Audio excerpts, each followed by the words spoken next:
Muy bien, ahora sí, empezamos. Bienvenidos a la videotutorial número 9 de implantación de aplicaciones web, ¿vale? Hoy, como siguiendo lo que hicimos la semana pasada, vamos a terminar el tema 5 y intentar dar todo el contenido del tema 6, ¿vale? Al igual que pasó la semana pasada, es probable que se nos vaya un poco de hora. Quien tenga que irse a las 5, pues ya sabe que el resto estará grabado. Y voy a ver si dejo por aquí el chat, por si... Vale. Bueno, aquí yo antes. Vale. Perfecto. Sí, Juan le he dado a grabar. Perfecto, ya lo tengo aquí. Por si acaso me decís algo, estar al tanto. Vale, entonces, como digo, el tema 5 la semana pasada, vimos estos dos puntos, dimos un repaso al lenguaje HTML y a las hojas de estilo, ¿vale? Vamos a tratar en esta sesión la parte de animación web, que sería la última parte de ese tema que nos quedaría, ¿vale? Entonces, la animación web realmente fue a partir de la versión CSS3 cuando se empezaron a introducir elementos realmente potentes para introducir dinamismo a las páginas web, ¿vale? Lo que es hasta que no se hasta que no se introdujeron esas nuevas modalidades o formas de animar, muchas veces se recurría a JavaScript, como veremos, u otras tecnologías que ya han quedado obsoletas como Flash, ¿vale? Entonces, las características de las animaciones CSS se basan en que iremos definiendo fotogramas clave que son los que definen la animación, ¿vale? Desde el principio hasta el final y posibles estados intermedios, ¿vale? Podremos decir eh, que tal elemento empieza en tal posición, tal tamaño, tal rotación, el siguiente punto será en otra situación, otro tamaño posiblemente, otra característica, como por ejemplo el ancho, el alto o la opacidad, ¿vale? Distintas características CSS que tenga el elemento, podremos ir definiendo los estados que queremos para esa animación, ¿vale? Luego podremos definir qué velocidad queremos a qué velocidad queremos que se ejecute la animación y durante cuánto tiempo, ¿vale? Así como la dirección, si la queremos hacia adelante, hacia atrás o, o alternada, ¿vale? Este tipo de animación, CSS, lo bueno que tiene es que ya está soportada por todos los navegadores actuales, es compatible con todos ellos sin necesidad de instalar ningún tipo de plugin o software que tengamos con el que nos tengamos que apoyar para esa funcionalidad, ¿vale? Y luego, una característica también importante es que al ser soportado de forma nativa y al ser una serie de animaciones muy estandarizadas, el rendimiento es muy bueno porque los navegadores se pueden apoyar en aceleración hardware, si tienen acceso a tarjeta gráfica, etcétera, ¿vale? En general ocupan muy pocos recursos porque están muy optimizados, ¿vale? Como decía, antes de la animación CSS, se utilizaba mucho la animación por JavaScript, ¿vale? Como veremos en el tema 6, una de las características de JavaScript es que puede acceder a los elementos del documento, ¿vale?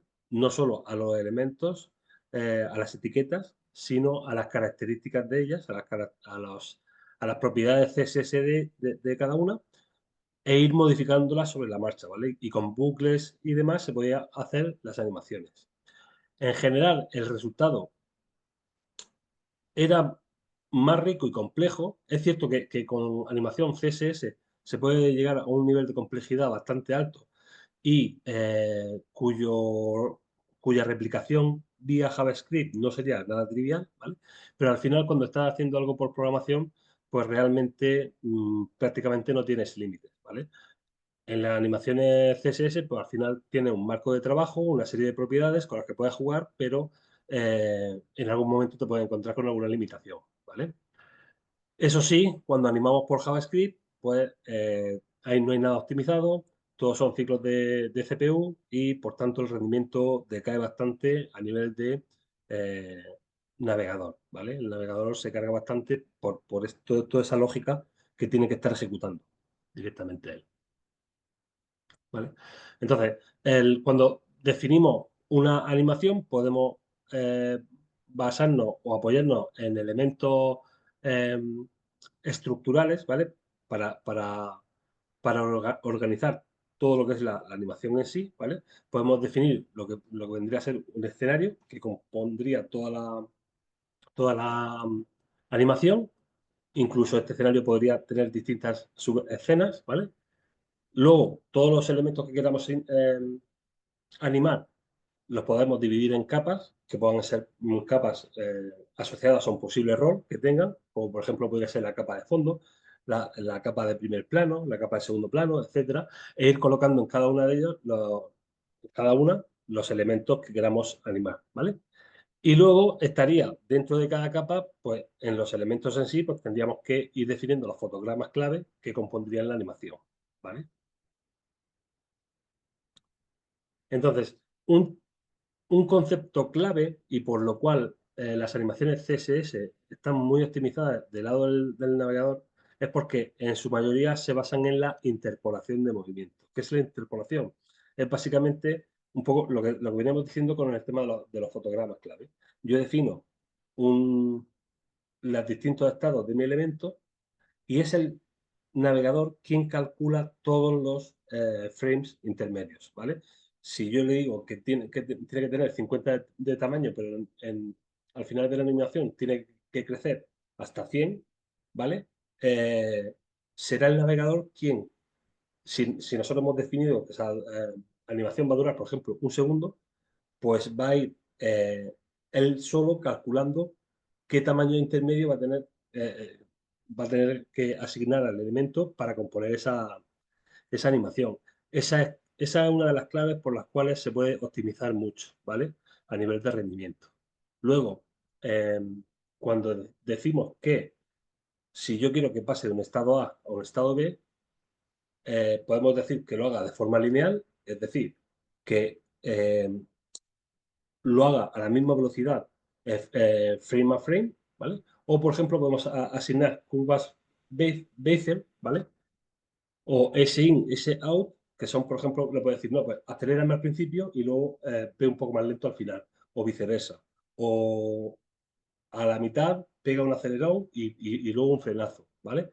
Eh, Vosotros habréis visto muchas animaciones de ese tipo, le dan bastante dinamicidad, o sea, bastante dinámico y suele acabar, cuando la utilizamos, ese tipo de interpolaciones que no son lineales, acaban dándole un aspecto bastante eh, orgánico a la animación, ¿vale? Si no, las lineales suelen ser bastante robóticos.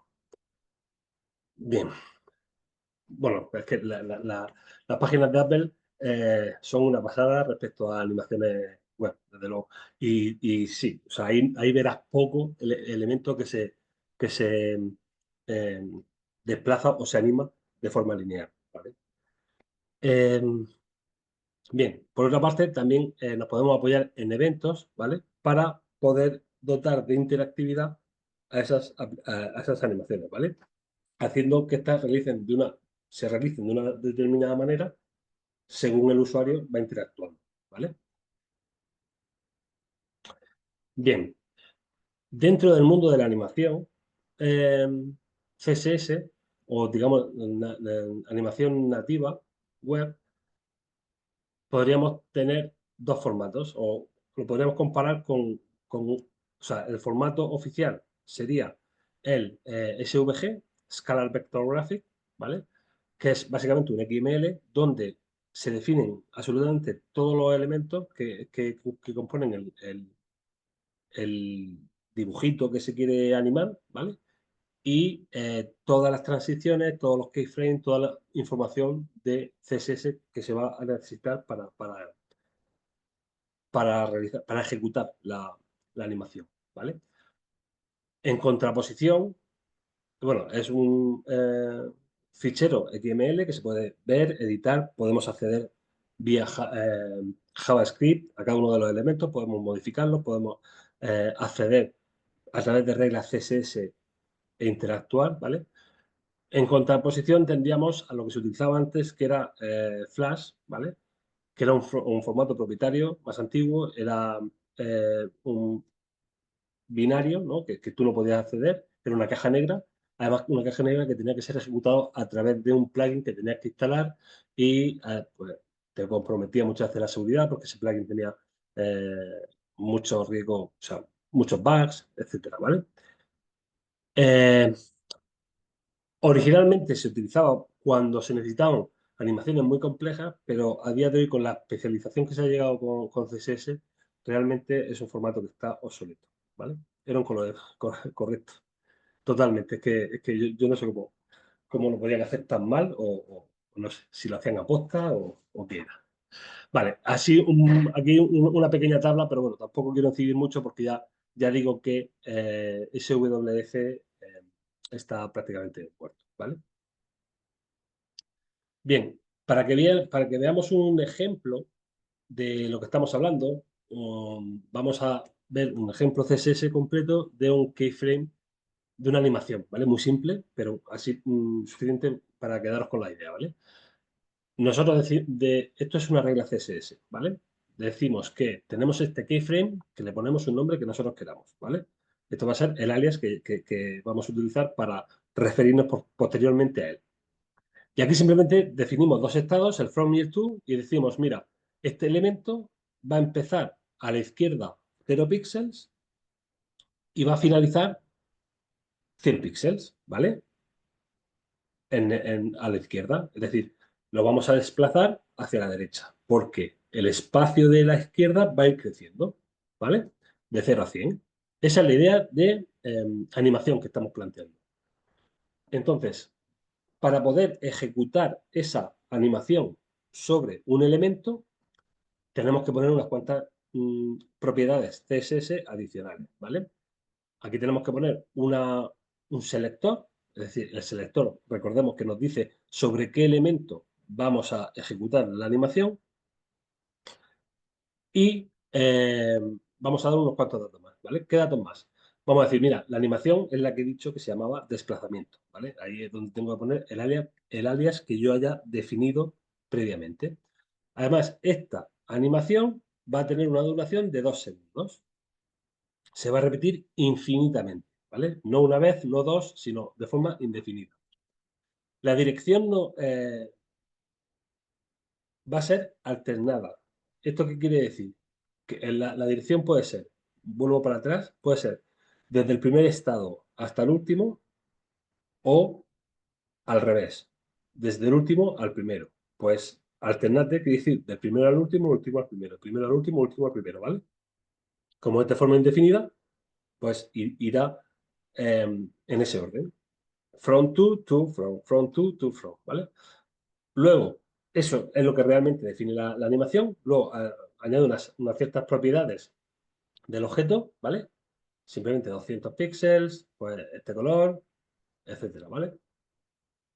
Y entonces, si ponemos todo en un documento, ¿vale? Voy a pasarme a ver si lo tenía por aquí preparado.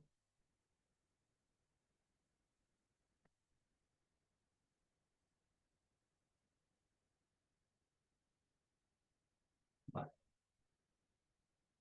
Básicamente, he cogido ese ejemplo y lo he puesto tal cual, lo he copiado aquí, ¿vale? Vemos que es un HTML donde definimos en el head, aparte de unas metaetiquetas que siempre se suelen meter las mismas, el título, y aquí ponemos el block style. Recordemos que era una de las formas rápidas de incluir estilos en nuestro HTML. Podríamos ponerlo todo en un fichero .css y enlazarlo, ¿vale? Con una etiqueta link, pero en este caso, simplemente como es una pequeña regla, lo tenemos todo en un mismo fichero, ¿vale? Y lo ponemos dentro de una etiqueta style. Definimos el keyframe tal cual hemos dicho y exactamente lo que hemos dicho antes, aquí creo que era 200, vale, no pasa nada. Y luego el body, aquí únicamente metemos el elemento div, que es precisamente identificado con anim, que es con el cual estamos referenciándolo, ¿vale? Acordaos que anim, el hash, era para apuntar o seleccionar el elemento cuyo ID es este, anim, ¿vale? Por eso lo ponemos ahí. Vale, pues esto básicamente nos está diciendo que vamos a animar este div con estas reglas. Si yo le doy Show Preview, os recuerdo que esta opción me aparece en Visual Studio Code porque instalé la extensión Live Preview, ¿vale? Esta extensión es la que me permite en los ficheros HTML realizar una previsualización rápida, ¿vale? Pues aquí tenemos la animación, ¿vale? Como veis,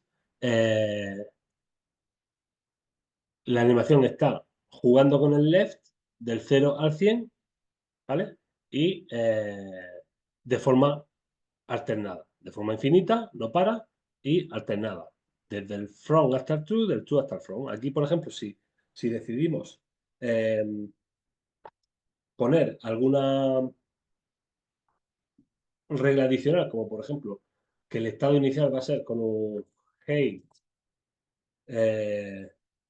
50 píxeles, ¿vale? Y aquí ponemos hey 200 píxeles, ¿vale?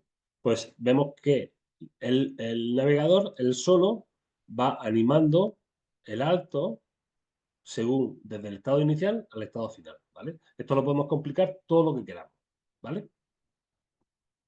A ver, preguntas. Entonces las animaciones se hacen con CSS interno, no necesariamente. O sea, CSS interno, sí, yo podría coger esto, si yo cojo y digo new file, animación.css, CSS, y yo copio esto, ¿vale? Lo copio aquí, ¿vale?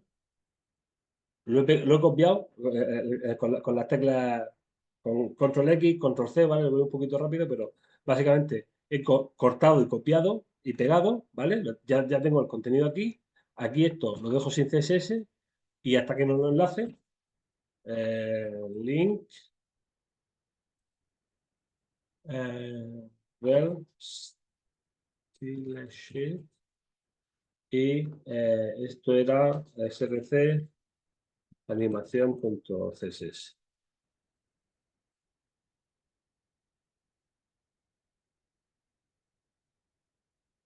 El style sheet, ¿esto cómo era?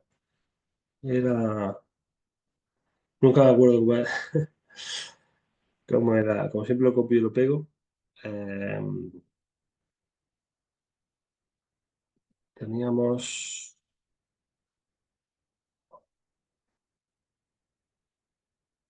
mm, Perfiles. Open. Sí. Style sheet. Link. Ujú. A ver, ¿por qué no funciona?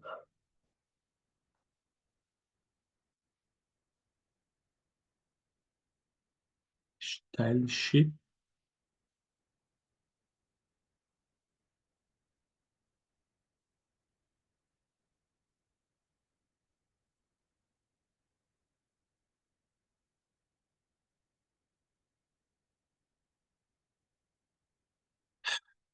Cierto. Correcto, Rodrigo. Gracias. Que al final me lío con el IMG. Vale. Como veis, efectivamente, al final no es necesario, ¿vale? Hacer esto. Es más, si yo quisiera, podría incluso poner todo esto en una única línea, ¿vale? Lo corto de aquí y lo podría poner incluso style y todo aquí, ¿vale? O sea que realmente la forma de definir el CSS no cambia en absoluto el resultado, ¿vale? Lo que pasa es que, por ejemplo, aquí es mucho menos legible, ¿vale? Si esto lo quito, va a quedar mucho más entendible así, ¿no? Así, uno por línea, ¿vale? En fin, vale, creo que ha quedado claro. Aquí tengo parte 1. Exactamente. Estos errores siempre se mejor después de las cervezas, correcto. Lo común. Venga, vale. Venga, pues seguimos. A ver, un poquito por. A ver. Sí, vale. Pues ya he visto el ejemplo. Aquí se puede ver un poco una enumeración de eh, los atributos de animación que podemos definir, ¿vale? Uno que no hemos utilizado, que es delay, que podemos poner incluso retardos, ¿vale? Poder decir, vale, esta animación no la esperes, estate 2 segundos al inicio parado, ¿vale? La dirección, como hemos dicho, si queremos para hacia adelante, hacia detrás o alternado, ¿vale? La duración, las veces que queremos que itere, que hemos puesto infinito, la animación, que es como el nombre que le hemos dado a la animación, ¿vale? También hay una forma de jugar y forzar que se pare la animación y que empiece, ¿vale? Esto es muy común utilizar esta propiedad con clases adicionales, ¿vale? Si yo pongo una clase eh, start y otra stop, ¿vale? Que definan el valor de esta variable, pues según yo voy asignando esa clase al elemento, haré que la animación se ejecute o pare de ejecutarse, ¿vale? Eh, Luego, el Animation Timing Function es donde definimos cómo queremos todas las curvas, la interpolación, como la queremos, ¿vale? Si easy in, easy out, Bezier, etcétera, ¿vale? Y luego el Fill Mode, que especifica qué valores tendrán las propiedades después de finalizar la animación. Bueno, esto en principio, esto se puede utilizar en animaciones secuenciales donde nos interese que el estado final sea uno determinado para empezar la siguiente animación. ¿Vale? Vale. El keyframe al final es la directiva que hemos utilizado, ¿vale? Eh, si vamos para atrás, es esta directiva, ¿vale? Que es con la que definimos la animación. Nosotros hemos utilizado el from y el to, que son alias del porcentaje de animación 0% y 100%, ¿vale? Desde el principio hasta el fin. Pero nosotros podemos decir, por ejemplo, al 0% este estado, al 20% este estado, al 70% este otro estado, ¿vale? O sea, podemos definir del 0 al 100% todos los estados que queramos, ¿vale? Dentro de un keyframe, ¿vale? Podemos hacer todo lo complejo que queramos nuestra animación. ¿Vale? Bien, pues con esto. eh,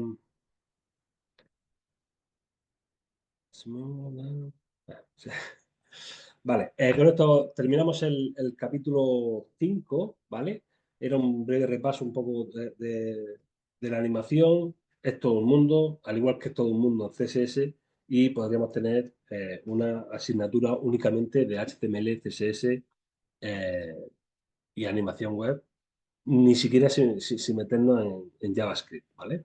Pero bueno, entonces, vamos a empezar el tema 6, ¿vale? A ver, lo tenía por aquí preparado. Se me ha cerrado. Vale, bien, perfecto. Vale, pues tema 6 es el tema dedicado a el lenguaje de scripting en el cliente, ¿vale? Vamos a ver un poco la diferencia que hay ejecutar código del lado del cliente y del lado del servidor. Vamos a hablar sobre el modelo de objeto de documento que nos va a permitir acceder es lo que va a permitir a JavaScript juguetear y acceder a cualquier elemento de nuestra página.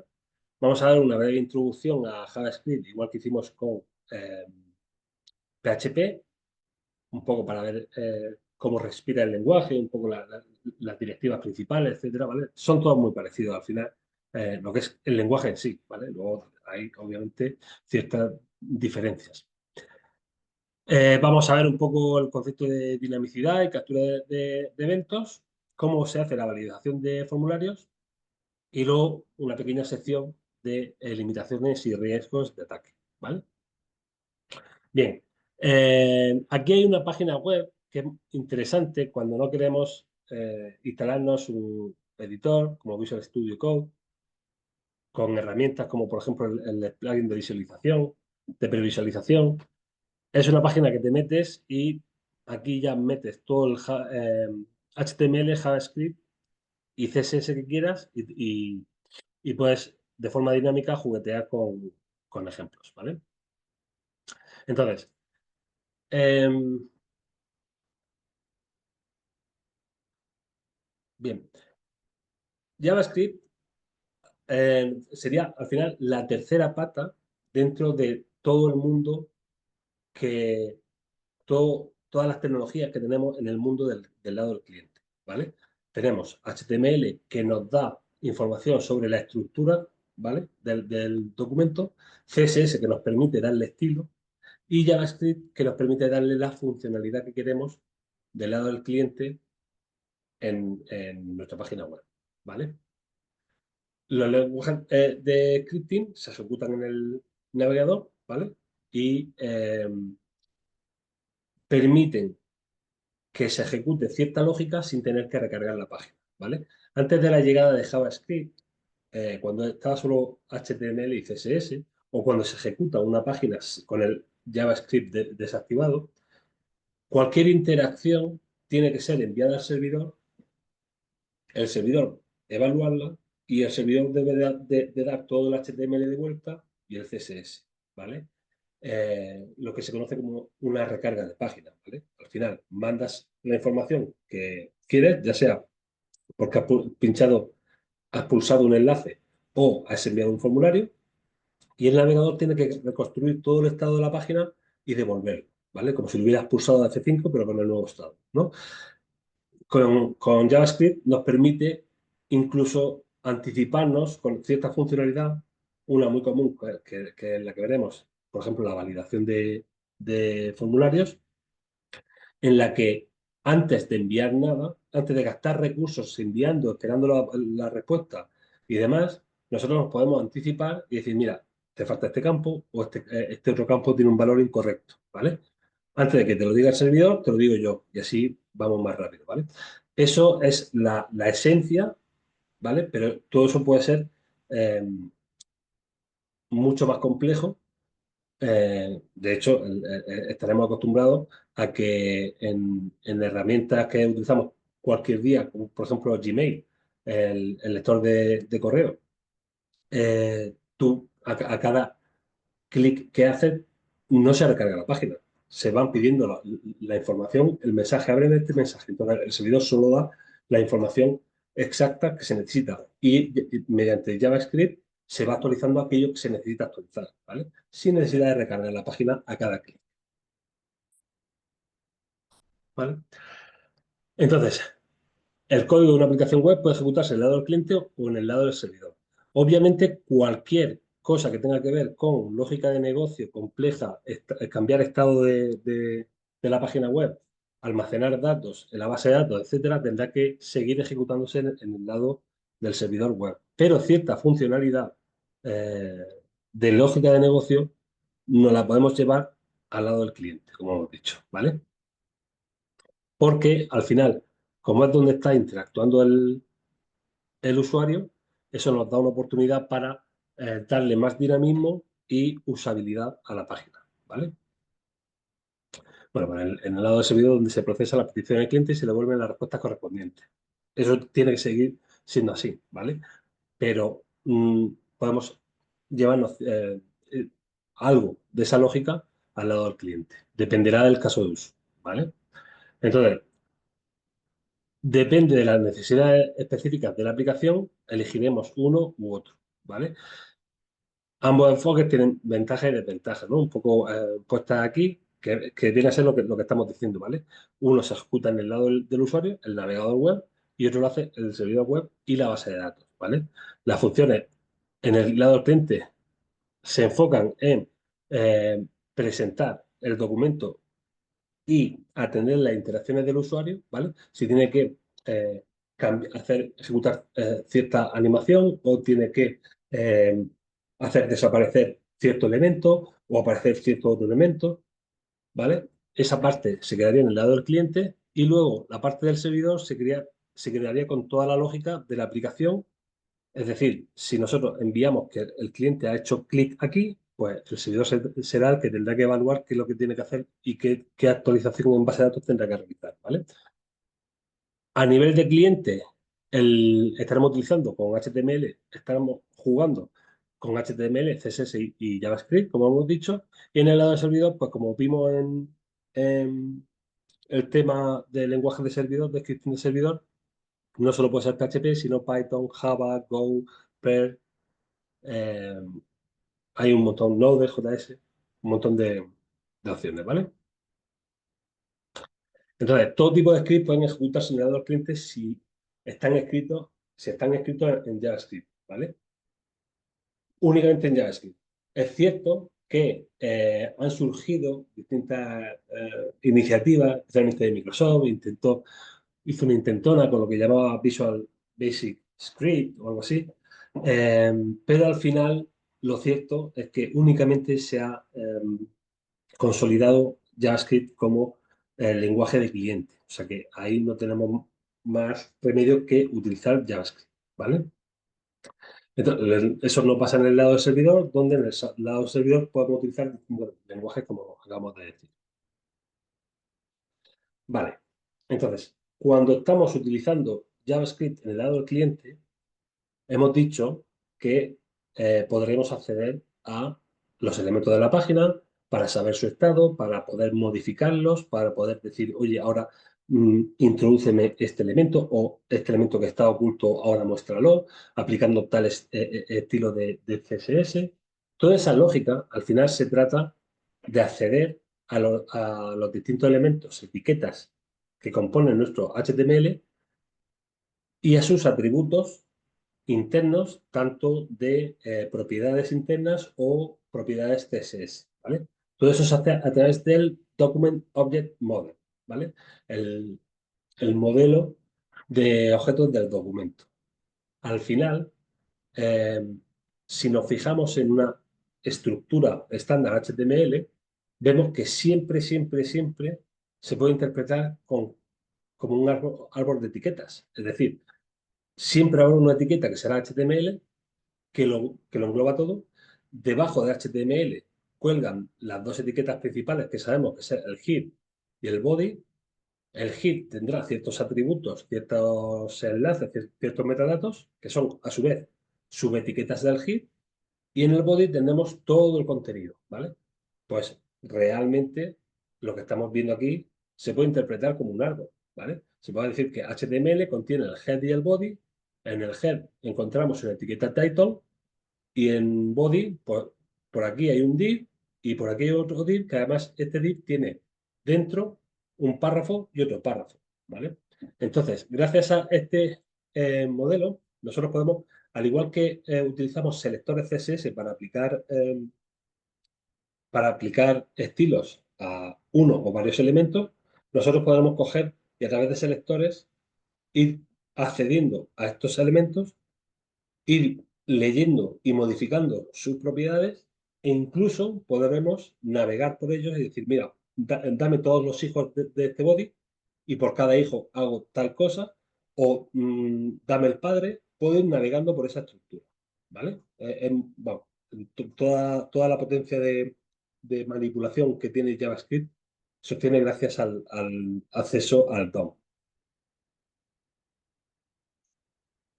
¿vale? Bueno, creo que ya en los lenguajes de script de servidor vimos un poco lo que son las herramientas de desarrollo del navegador, ¿vale? Eh, Suelen ser muy útiles. Hay una parte de Elements que nos permite ver pues, precisamente toda la estructura HTML del documento, ¿vale? y podemos precisamente ver toda esa estructura jerárquica. Entonces, bueno, si queréis echar un vistazo, ahí tenéis un poco la gestión que hace del DOM, el DevTools de Chrome. Bueno, este no, este es de Edge. Bueno, lo que pasa es que Edge ahora mismo también es Chrome, ¿vale?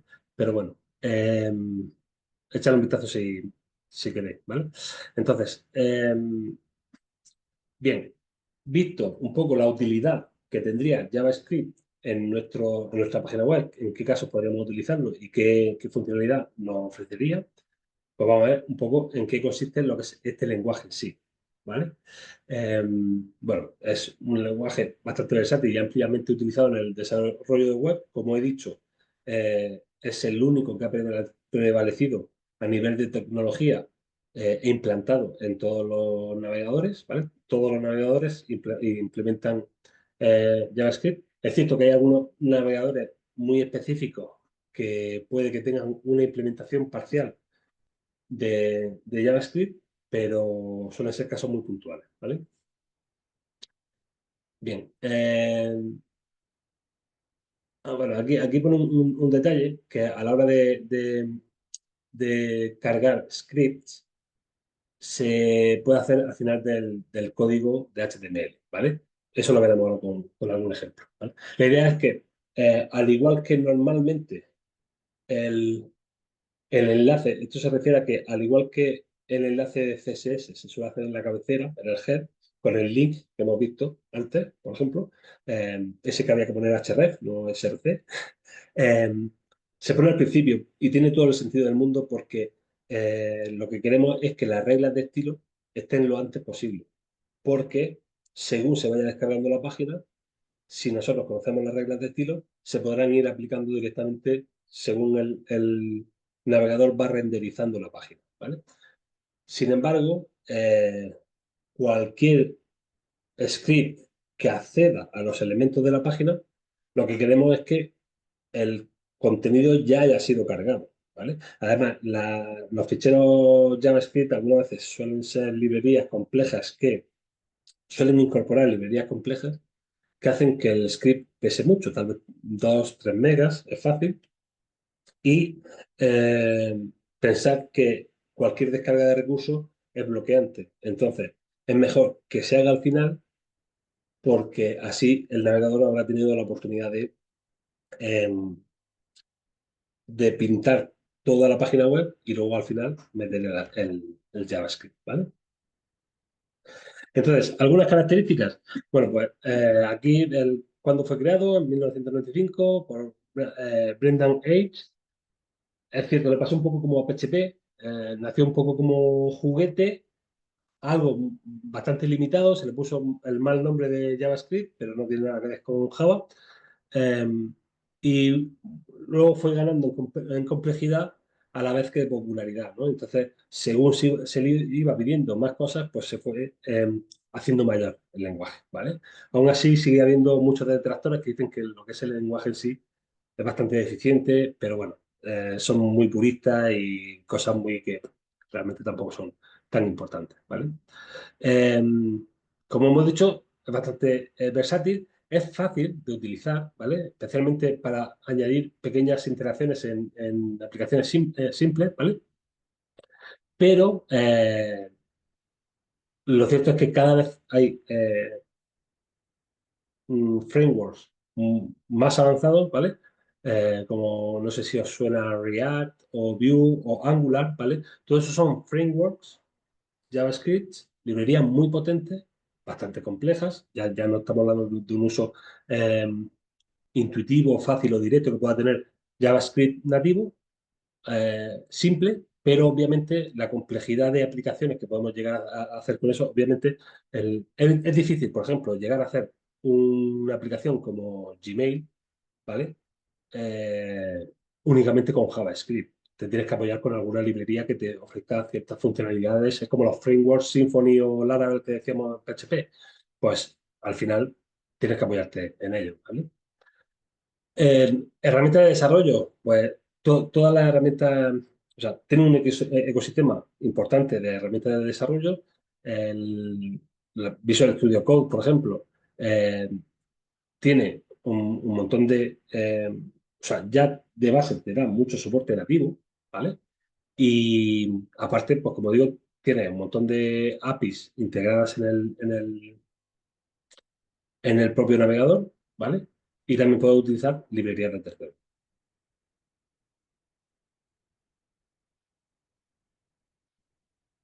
A ver, todo esto también se podría hacer con Bootstrap. A ver, Bootstrap realmente es una librería CSS, vale, perdón, es un framework CSS, es decir, te da una serie de CSS que te aportan ciertas clases en las cuales tú te puedes apoyar y te facilitan muchas operaciones que a nivel de CSS estándar tendrías que estar reinventando la rueda completamente. Es cierto que también tiene algunos módulos JavaScript que complementan un poco el mundo del CSS con las funcionalidades, por ejemplo, para mostrar una ventana modal en Bootstrap, ¿vale? Una ventana así, algo que se aparezca en la página, normalmente viene acompañado con una serie de JavaScript que tienes que cargar para que se capturen correctamente los eventos que están involucrados, ¿vale? Para cerrar la ventana, para pulsar el botón, etcétera, ¿vale? Sí, framework hay de todos los colores y especialmente en JavaScript.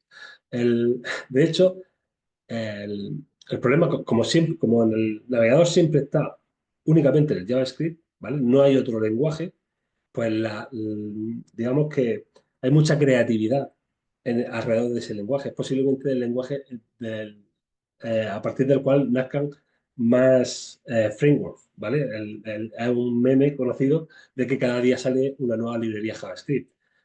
Yo tengo mi teoría y es que, claro, cuando tú en el lado del servidor tienes PHP, React, perdón, PHP, Node.js, Node, Go, Python, pues al final cada grupo de desarrolladores pues se enfoca en con mucho sacar dos, tres librerías. Pero como en el lado del cliente solo está en JavaScript, pues todo el mundo quiere sacar su propia librería. Entonces, pues hay muchísimas, muchísimas que han nacido, han muerto, hay muchas muy potentes. Angular, React, Vue serían las tres cabezas de lanza, yo diría. En fin, pero hay muchísimas, ¿vale? Si lo critican pureta es que es bueno y les cuece. Puede ser, sí, tiene su sentido. Bueno, al final son muchos, muchos los que critican, efectivamente se pasan un poco de frenada de purista. Realmente luego dicen, venga, vale, vale, pero ¿por qué una mierda? Y te dicen, pues que no hace esto y tal. Cuando te rascas un poco dices, pues tampoco pasa nada, porque pasa así, ¿vale? Bien, bueno, continuamos. Decíamos que tenía bastante API y librerías, es compacto y legible, ¿vale?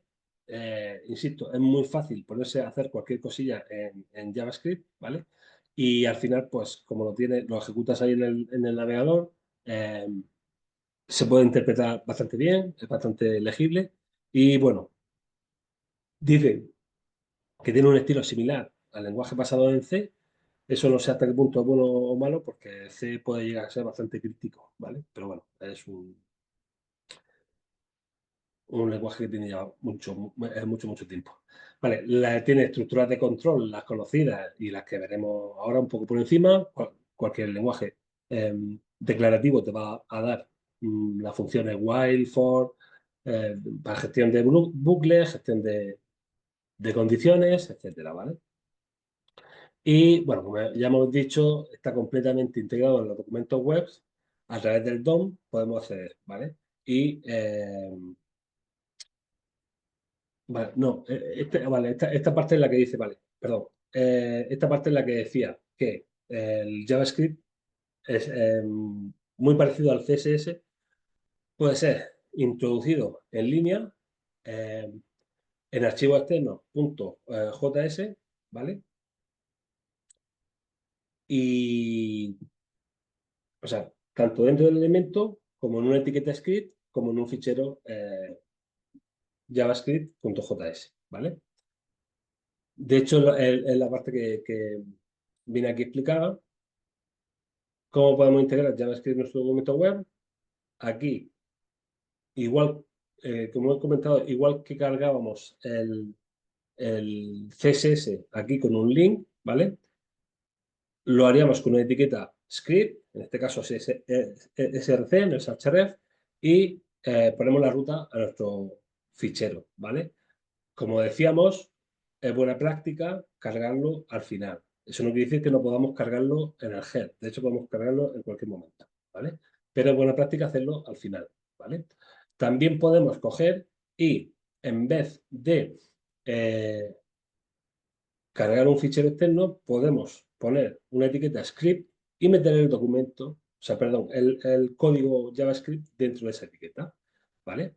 Esta sería similar a la etiqueta style, donde poníamos directamente las reglas CSS, concepto igual, ¿vale? Y también vemos que podemos gestionar algunos eventos directamente en línea en los propios elementos de HTML, ¿vale? Y decir, mira, on click, cuando me hagan clic en este botón, porque este botón dispone de un evento que es on click, pues vas a ejecutar esta función. Y esta función es la que estoy definiendo aquí, ¿vale? Y entonces, aquí vemos que a través del document sería la raíz del DOM, ¿vale? Dice, búscame el elemento cuyo ID sea este, ¿vale? Textdemo, y su HTML interno, inner HTML, lo cambias por esto, ¿vale? Esto es un ejemplo claro de un acceso a DOM a través de un selector concreto, que es el ID, y a través, una vez que lo hemos localizado, a través de una de sus propiedades, hacemos una modificación. En este caso, es modificar el HTML que hay dentro de ese elemento, ¿vale?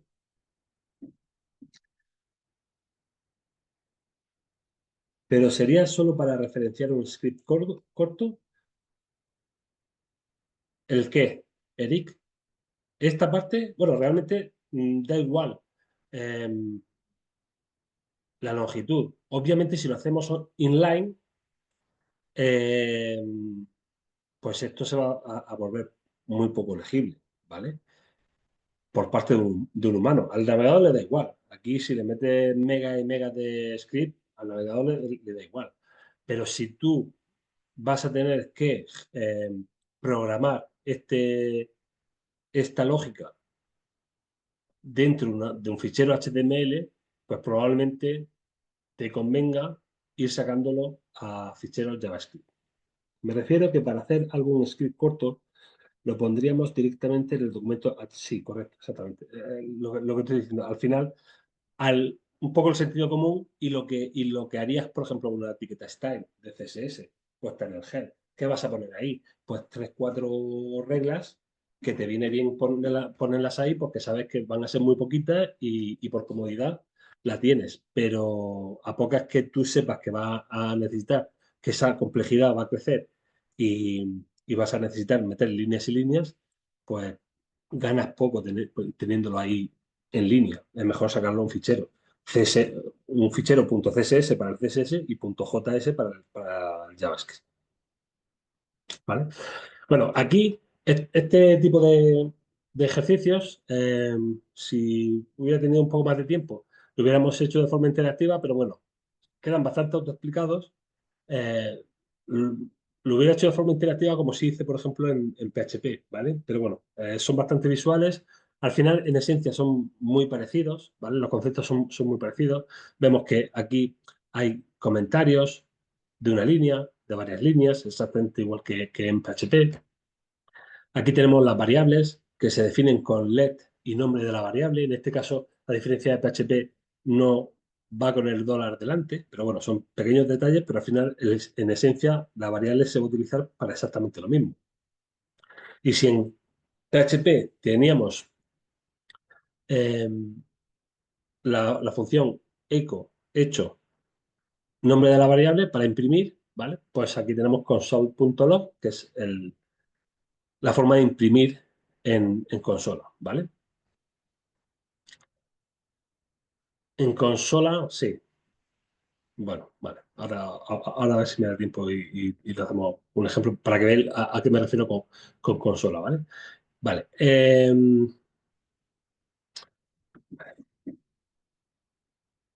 Vamos a hacer un ejemplo directamente en las Developer Tools y así ya las veis y seguimos ahora con el repaso. A ver, un segundo. Eh, tal.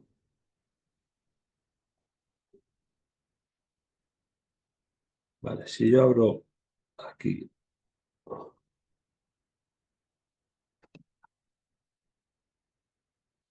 si yo cojo una ventana de Google, ¿vale? O sea, de Chrome y le doy a inspeccionar, ¿vale?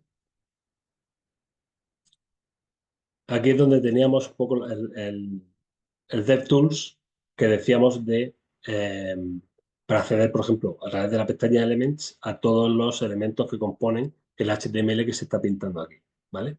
Pues aquí una de las secciones estaría la consola, ¿vale? La consola. Y aquí podemos, de hecho, buena práctica, perdón, buen sitio para practicar con estas instrucciones que estamos viendo de JavaScript. Por ejemplo, si aquí ponemos let mi variable, hola mundo, ¿vale? Y cuando hacemos console.log, ¿vale? Mi variable, ¿vale? Pues ver, perdón, console.log, ¿vale? Pues vemos que se imprime hola mundo, ¿vale? Así, digamos que siempre que pongamos console.log, realmente nos estamos refiriendo a esta consola, ¿vale? Vale. Al final esto nos sirve un poco para trastear un poco con el lenguaje, ¿vale? Al final vemos que, venga Rogelio, nos vemos, luego terminas de ver la clase. Eh, Vemos que en este ejemplo le pasa un poco también como a PHP, que no hay un tipo, no hay un tipado fuerte, es decir, yo puedo decir que esto es un string, pero luego darle un valor de un entero y no se queja, ¿vale? Eh, vale, por cada caso, este era un poco, bueno, vamos a pasar y seguir con los operadores, vale. Eh, Aquí vemos que la suma depende del tipo, el resultado, ¿vale? No es lo mismo sumar dos números que sumar dos string, ¿vale? Esta sería la concatenación de PHP. Sería lo mismo que sumar strings, ¿vale? Cadenas de caracteres. Vemos que uno más uno cuando el número será 2, pero uno más uno cuando son strings será un 11, ¿vale?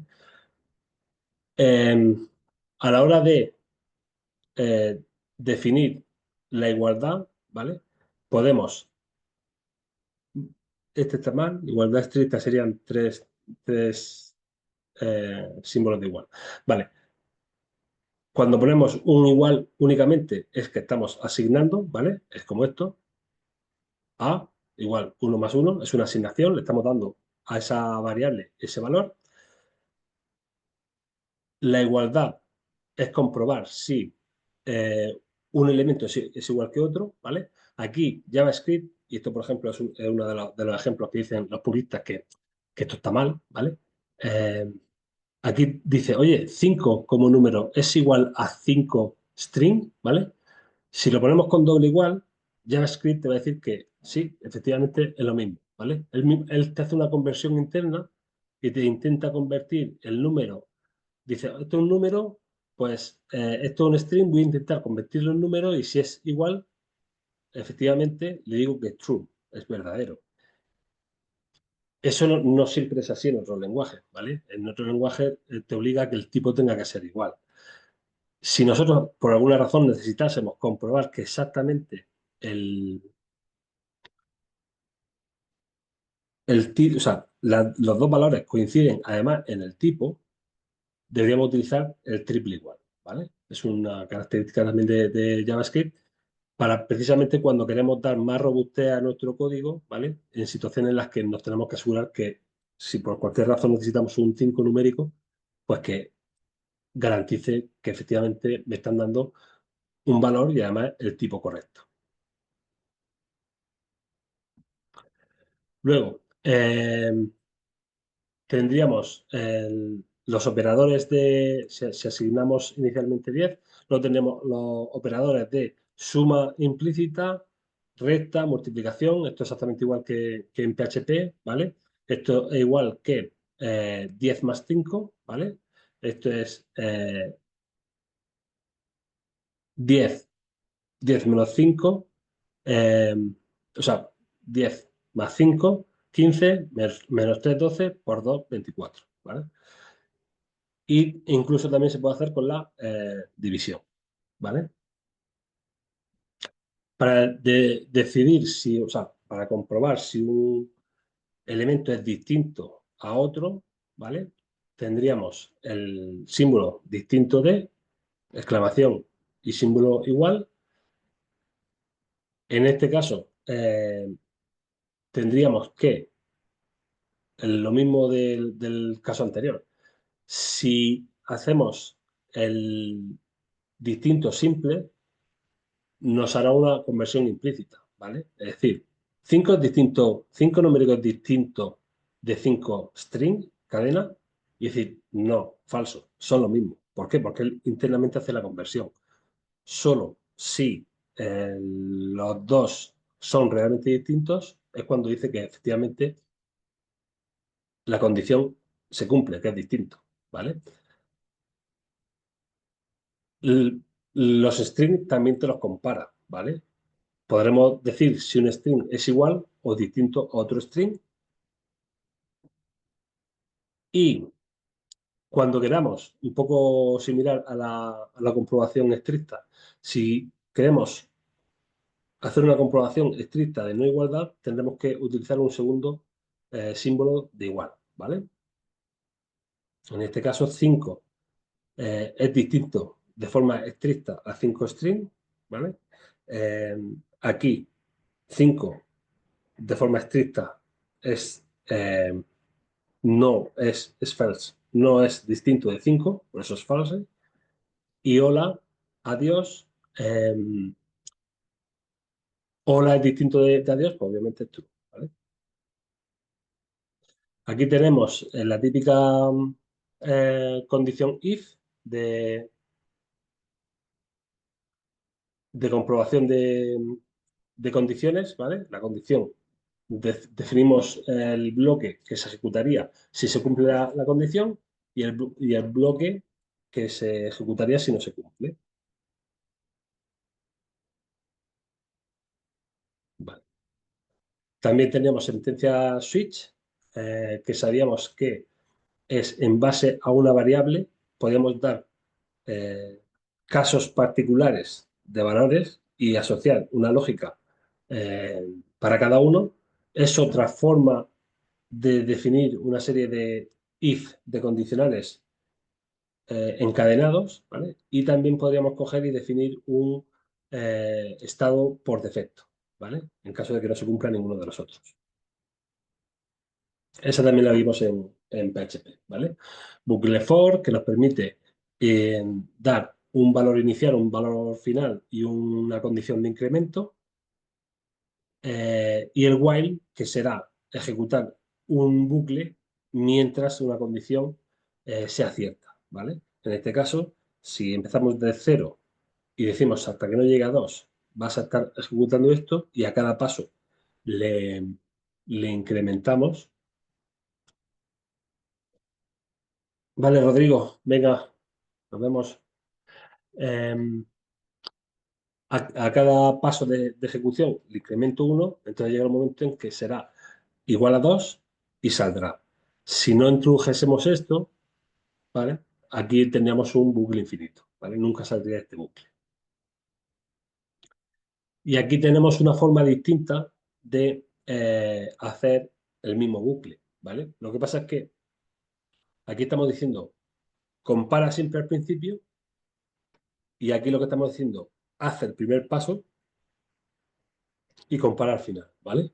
Eh, Se difieren muy poco. En principio, cualquier bucle while se podría escribir como do while y viceversa, ¿vale? Perfecto, José Carlos. Nos vemos. Hasta la siguiente. Vale, y por último, también teníamos las funciones que podríamos definir nuestras propias funciones, obviamente, y poder utilizarlas allá donde queramos, ¿vale? Donde podremos dar distintos valores como argumentos y podrá retornar un valor con return, ¿vale? Vale, en este caso una función que simplemente te suma los dos parámetros, ¿vale? En el caso de cuando se los pasemos numéricos, devolverá la suma numérica de ambos. Cuando le pasemos string, lo que hará será concatenar ambas cadenas y si le pasamos algo mixto, él a la hora de concatenar convertirá el segundo elemento en el del primero, ¿vale? Esto es parecido a lo que hemos comentado antes cuando intentabas comparar un 5 con un 5 de string, un 5 numérico con un 5 de string. Lo que hace JavaScript es tengo una variable de un tipo, si la quiero comprobar o quiero operar sobre ella de una segunda variable, lo que hace es intentar convertir la segunda variable en la primera. Es lo que hace en este caso. Buenos, 1. Lo que hace es convertir el segundo en un string. Y entonces lo concatena, como en el caso este de buenos días. ¿Vale? Perfecto. Entonces, dinamicidad y captura de eventos. ¿Vale? ¿Qué significa la dinamicidad?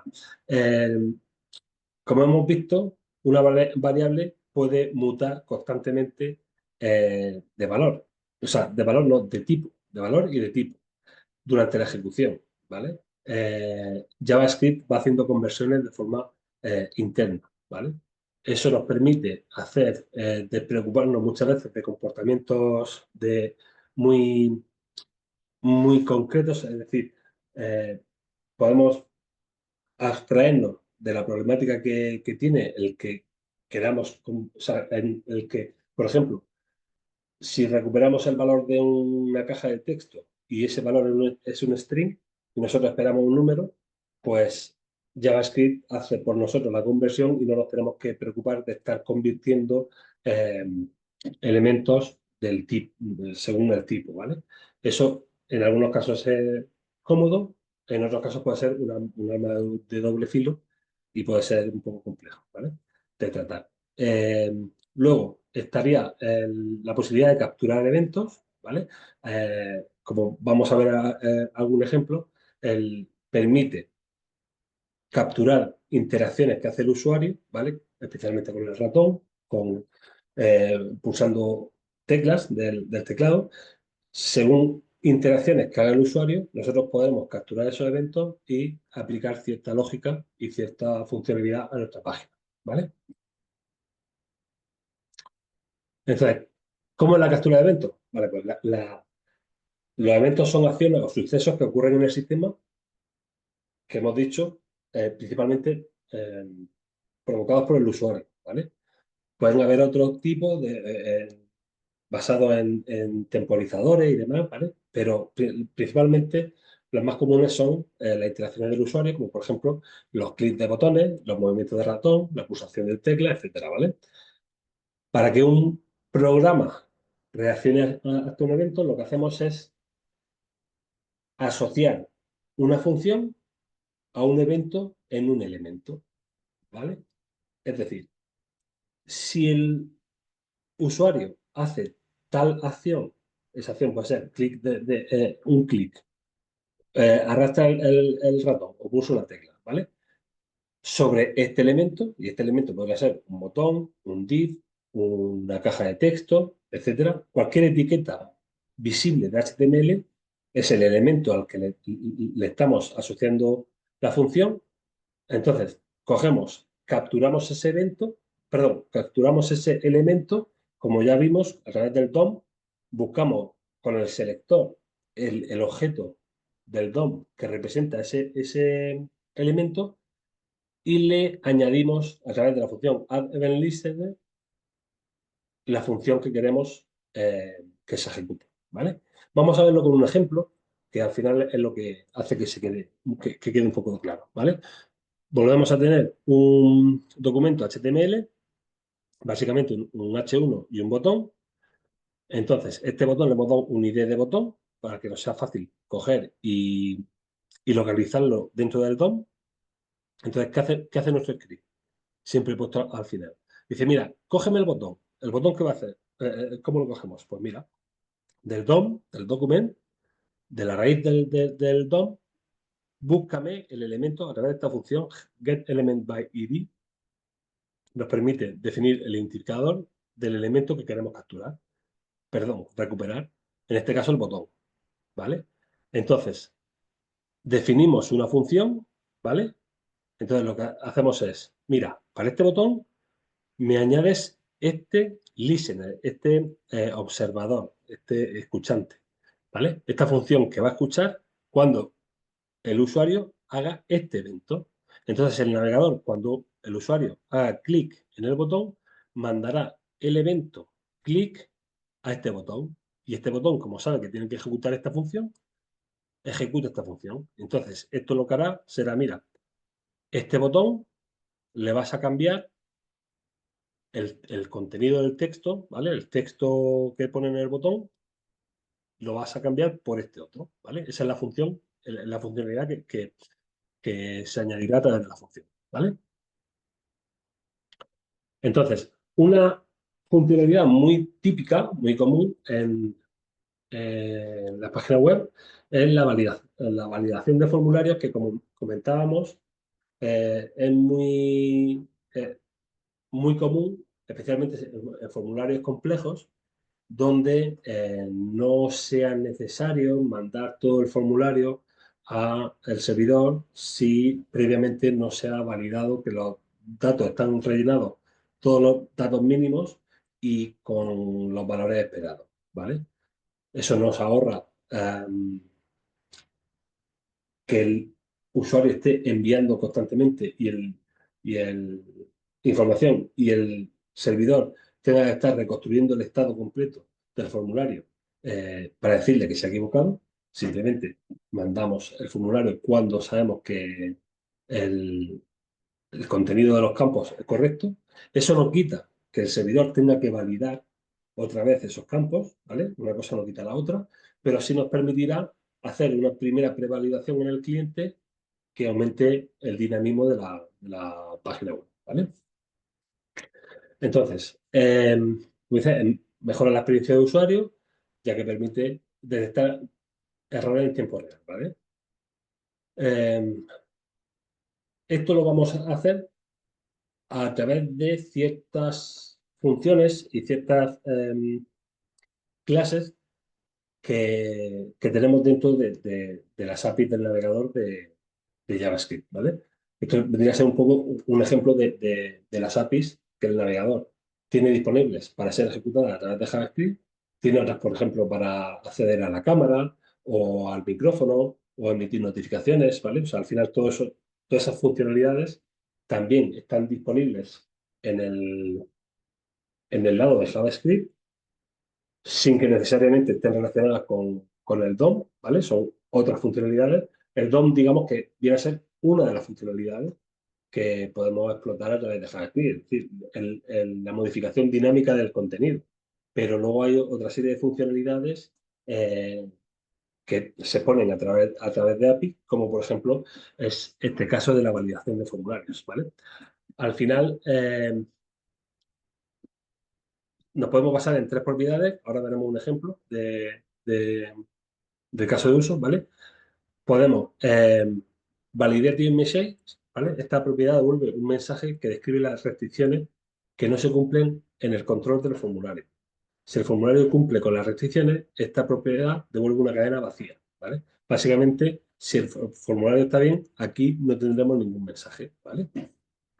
La propiedad validity nos da más información sobre el tipo de validación que no se está cumpliendo, ¿vale?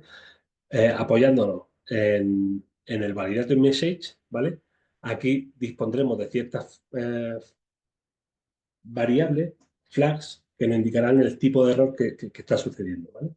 Y también el will validate, ¿vale? Nos devuelve verdadero si el elemento debe ser validado antes de que el formulario se envíe al servidor, ¿vale? También podemos utilizar, esos son propiedades y también tendríamos por otra parte las funciones en las que podemos apoyarnos para esta funcionalidad, ¿vale? La función check validity, este método devuelve verdadero si el elemento no tiene problemas de validación, ¿vale? Al final, es lo que nos permite, antes de enviar el documento al servidor, comprobar si ejecutamos todas las reglas de validación del formulario para que nos diga si hay algún error o no, ¿vale?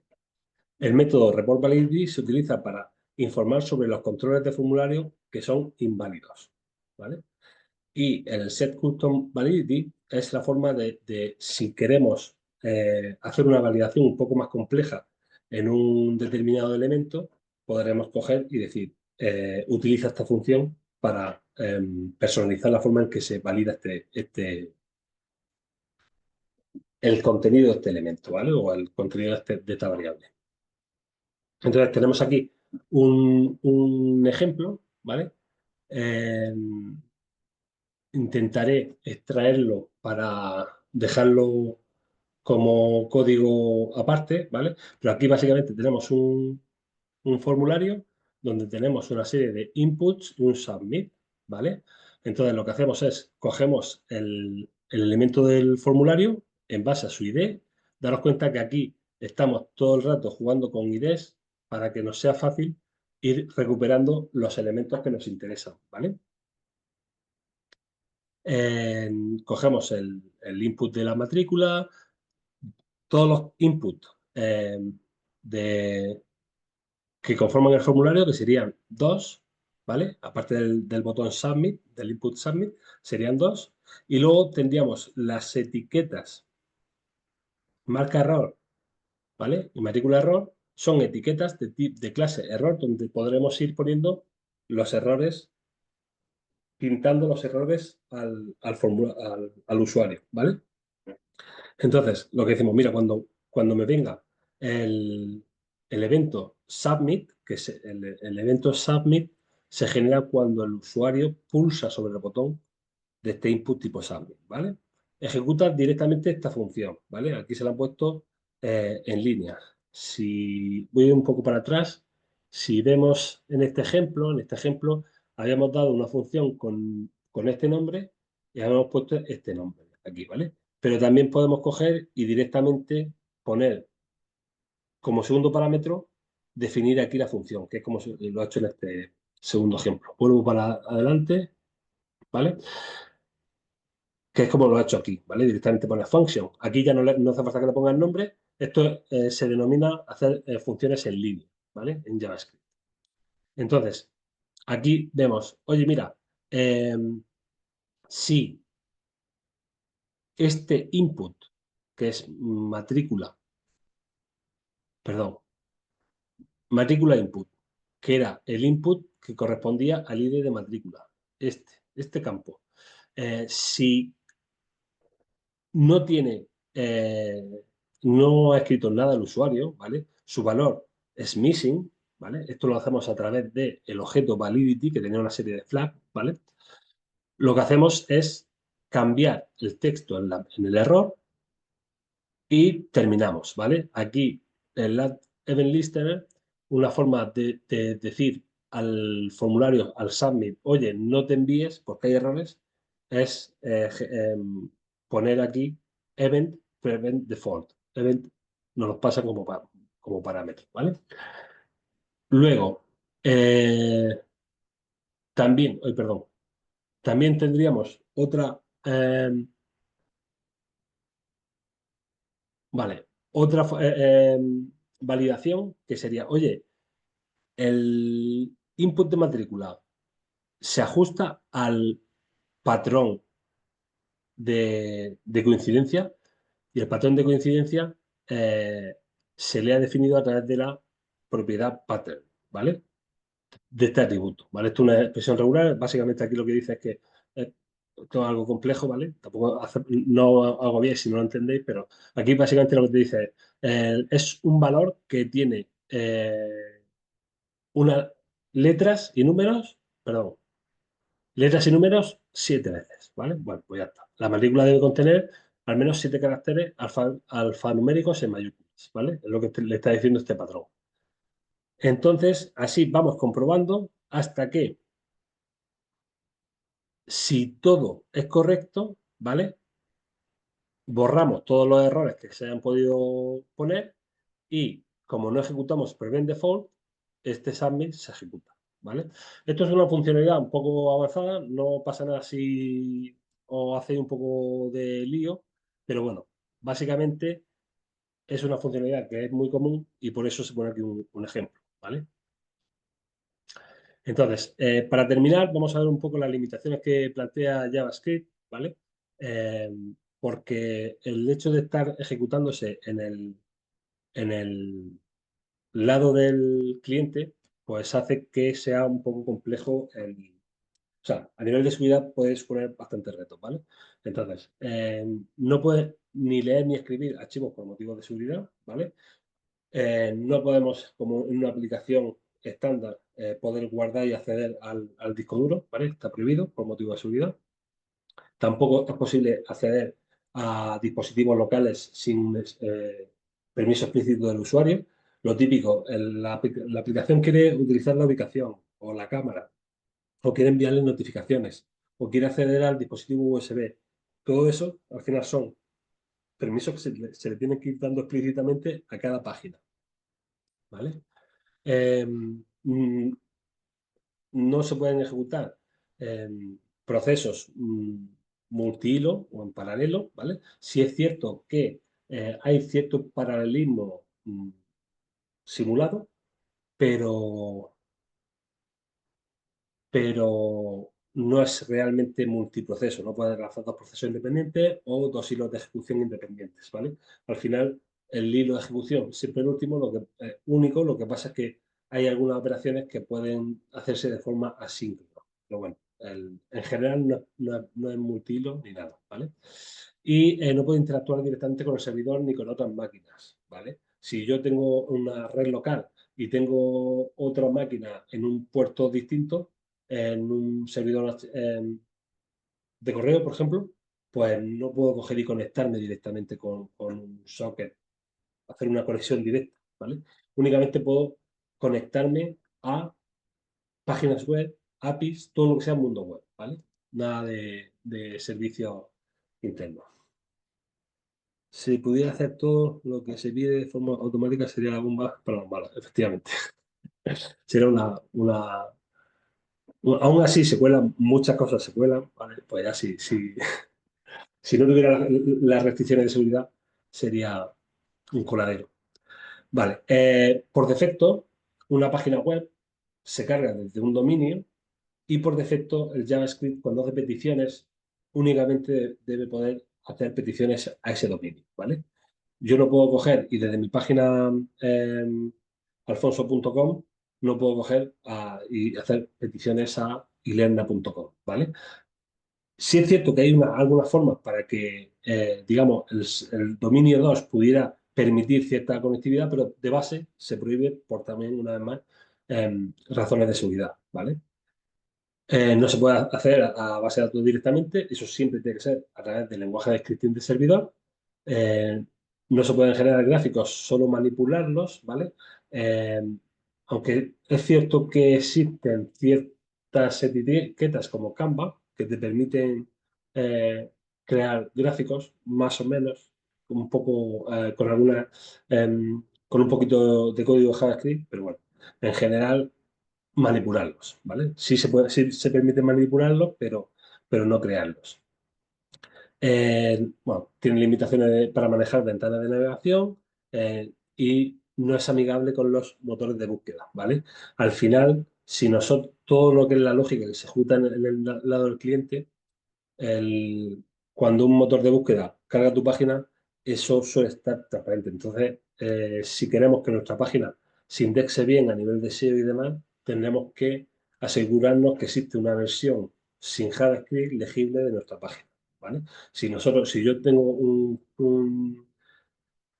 una página donde únicamente tengo el HTML, defino un body y ya está, y luego a través de JavaScript voy introduciendo elementos y ahora meto por aquí un menú de navegación, todo de forma dinámica, podría hacerlo, pero para el buscador ahí simplemente habría un body vacío y ya está, y que se cargue un JavaScript, pero no vería nada de contenido, ¿vale? Entonces es una limitación. Carece de un mecanismo de protección de código fuente o imágenes, ¿vale? No puede ocultar completamente el código fuente de la página web. Sí es cierto que se puede ofuscar, de hecho lo hacen mucho los navegadores. A ver si pudiera ver o sea, las páginas, si pudiera ver un ejemplo, si yo me voy a Source, ¿veis? Aquí, a esto se refiere, es decir, yo estoy viendo el código JavaScript que se está cargando aquí, ¿vale? Eh, es verdad que hay formas, a ver si encuentro alguno, hay formas de ofuscar, ¿vale? De que ese JavaScript esté completamente minimizado para que no se pueda leer bien. Pero al final cualquier variable a ver, si tuviéramos suerte, no encuentro ningún ejemplo, ¿vale? Correcto, exactamente. Salen todos en una línea. Yo qué sé, vamos a meternos sí,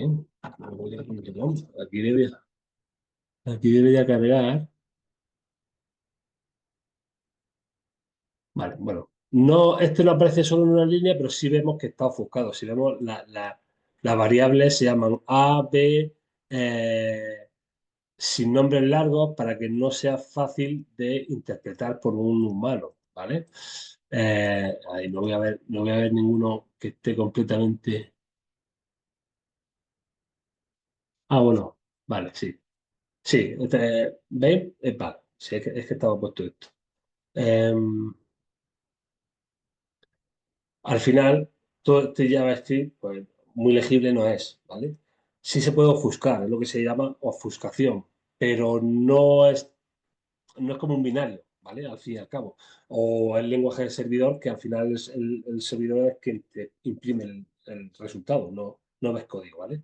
Entonces, si por ejemplo tenemos algún fichero donde guardemos alguna clave para acceder a algún servicio web, pues tenemos que ser conscientes que esa clave, por mucho que la encriptemos y juguetemos con ella, va a estar visible de alguna forma en el lado del cliente y es un potencial agujero de seguridad, ¿vale?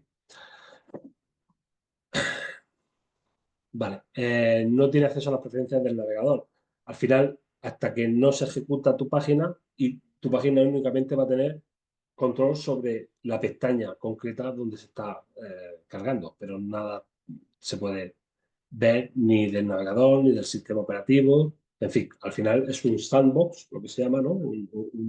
Una caja de seguridad donde tú te dejo hacer ciertas cosas, pero no puedes hacer cualquier otra cosa porque no eres como un programa instalado eh, que el usuario explícitamente ha instalado tu programa. Entonces, los programas sí tienen más acceso al sistema operativo. Entonces, eres simplemente un JavaScript que se ha cargado a través de una página web, pues vale, tú vas a poder hacer ciertas cosas únicamente en el navegador y en esta pestaña, ¿vale?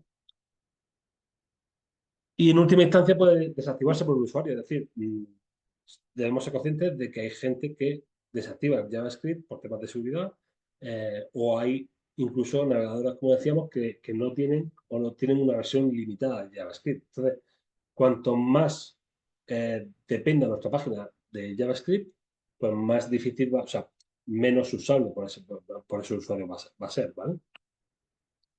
Bueno, también, bueno, os digo de ataques de JavaScript, los XSS, como vimos ya en PHP, os remito a esa videotutoría donde vimos un ejemplo incluso, ¿vale? Que básicamente es introducir JavaScript de otro sitio que se ejecute en nuestra página web. Entonces nos puedan robar la sesión, etcétera, ¿vale? También la falsificación de petición en sitios cruzados, ¿vale? Al final tiene que ver cómo se envía la información en los formularios, ¿vale? Y cómo un usuario podría ponerse en medio para suplantar quién está enviando esa información y capturarnos las cookies de sesión, ¿vale? Hay ciertas técnicas pues, que evitan eso para que los formularios únicamente se puedan ejecutar de una vez y no tengan ese tipo de riesgos, ¿vale? Y bueno, la vulnerabilidad de terceros es porque, especialmente si nos apoyamos en frameworks complejos, como decíamos, Angular, Vue, React, todos esos al final dependen a su vez de muchas otras librerías que al final no tenemos en nuestro ámbito de control. Y por tanto, cuanto más software de terceros incluyamos, más susceptible es que haya algún problema de seguridad o alguna vulnerabilidad en esa librería, ¿vale? Entonces, pues prácticas recomendadas para minimizar riesgos, pues utilizar un linter, que es básicamente cuando estamos ejecutando código, eh, perdón, cuando estamos programando el código, nos advierte de variables que están sin utilizar, de errores de sintaxis o duplicidad de variables o duplicidad de funciones, ¿vale? Evitar el uso de JavaScript en línea para reducir vulnerabilidad de ataques XSS, ¿vale? Al final, esto tiene que ver, no tanto, al final, la vulnerabilidad XSS, como digo, os invito a que reviséis el ejemplo de la videotutoría donde vimos esa parte. eh, Se traduce en que nuestra página web permita que se visualicen elementos con script en línea, ¿vale? Entonces, esos scripts en línea, lo que hace el atacante es introducirlos en nuestra página web y eso carga un JavaScript de otro dominio, ¿vale? Y entonces ese JavaScript sí tendría acceso a nuestra pestaña web, ¿vale? Entonces también validar la entrada de usuario utilizando atributos de validación HTML y la API de validación que hemos dicho.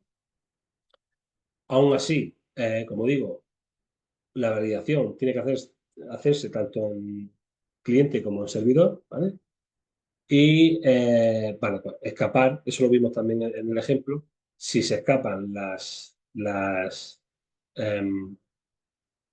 los valores que nos introduce el usuario de los elementos de texto, pues podremos evitar ataques XSS porque evitaremos que el navegador interprete esas etiquetas script y nos cuelen ahí algún código malicioso, ¿vale? Y bueno, aquí también viene un ejemplo de limitaciones eh, donde, por ejemplo, aquí solicitamos al navegador que active la cámara, ¿vale? Con un botón, activar la cámara. Al final hace uso de una API, Navigator en este caso, Media Devices, Get User Media, ¿vale? Decimos, oye, mira, de los dispositivos multimedia que pudieran ser cámara o pudieran ser micrófono, en este caso solo te estoy pidiendo el vídeo, o sea, dame solo el micrófono. Dile al usuario que te dé permiso, por favor. Entonces, cuando saldría la ventanita, oye, en la página web solicita acceder a tu cámara. Entonces aquí esto devuelve lo que se llama una promesa, un concepto que es una, digamos, en vez de devolver una función directamente, devuelve algo en el futuro. Bueno, es un concepto complicado, pero se lee bien. Es decir, pido al usuario esto. Cuando el usuario lo haga, den, ¿vale? Cuando el usuario haga esta acción, es decir, me dé acceso, eh, entonces accedo al stream de datos, ¿vale? De la cámara. No hace falta que entendáis esto, no hace falta tampoco que entendáis siquiera el den este, ¿vale? Lo de la promesa, es simplemente que estoy haciendo uso de una API que me da el navegador a través de JavaScript y obtengo la funcionalidad que busco, ¿vale? Que es acceder a la cámara, ¿vale? También si el usuario me ha dicho que no me da acceso, también lo capturaré por esta función, por el punto catch. Igual que tengo el punto den, que esto es, si todo ha ido bien, entonces, entonces me haces esto, y si va mal, pues por aquí, ¿vale? Y el desactivar cámara, ay, perdón, básicamente desacopla el stream de datos y ejecuta la función de stop, ¿vale? Al final, toda esta información tendrás que, o sea, cuando tú dices, venga, quiero hacer cositas con la cámara en mi página web, pues te tendrás que ir a la documentación de Mozilla, que normalmente suele estar bastante completa, y decir, a ver, ¿cuáles son las APIs de navegador que me permiten acceso a los elementos multimedia en este caso, o si es de geolocalización, o si es de notificaciones, o si es el micrófono, etcétera, ¿vale? Toda la funcionalidad y con ejemplos podremos obtenerla en esos repositorios de documentación y verlo, ¿vale? Obviamente todo este es un ejemplo completo, complejo, que no es necesario que entendáis más allá del, del- del mensaje a través de estas APIs concretas del navegador se acceden a ciertas funcionalidades especiales, ¿vale? Bien, esos que salen todos. Ah, vale, sí, me has preguntado, sí. Vale, pues no veo más dudas. Al final, hora y media, más o menos lo que esperaba. Eh, He tenido que ir un poquito rápido para que cupiese todo y, vale, gracias Estrella. Eh, Interesante todo lo que se puede hacer con el JavaScript. A mí me gusta mucho. En particular el JavaScript. Es una parte que todo lo que se puede hacer en el front realmente es lo que acerca las aplicaciones web a lo que es una aplicación de escritorio, definitivamente, ¿vale? Así que nada, lo dejamos aquí. Si tenéis cualquier duda, pues ya sabéis que a través de mensajes del aula virtual, pues podéis preguntarme, ¿vale? Venga, pues nada más. Empezamos la semana que viene. eh, Otra clase más y seguimos con el temario, ¿vale? Gracias a vosotros. Perfecto. Venga, un saludo. Venga, a vosotros. Hasta luego.